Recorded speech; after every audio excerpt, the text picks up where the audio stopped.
So for today's video, we're on our way to Barangay Adicor for early engagement. And this is us yesterday practicing and rehearsing the new routine for today. And we arrived here in Adicor at exactly 7 or 8 something. And this is the actual view of their barangay, guys. So chill. And the food is ready and syempre kakain tayo and sobrang gutom din namin.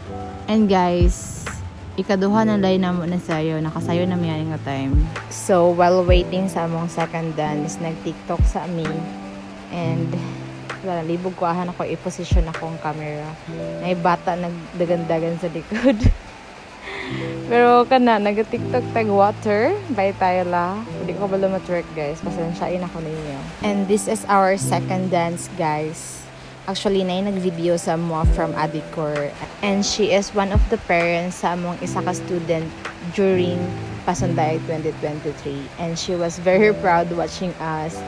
And na-entertain niya daw siya. And ganahan siya sa among sayaw. Bahala, gorilla me. And naay mga technical issues during that time. But all of them are enjoying our performance.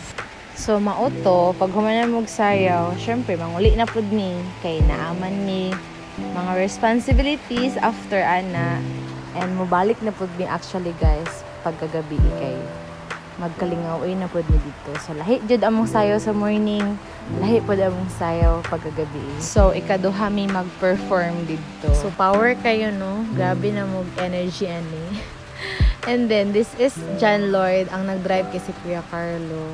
And this is also Gwen.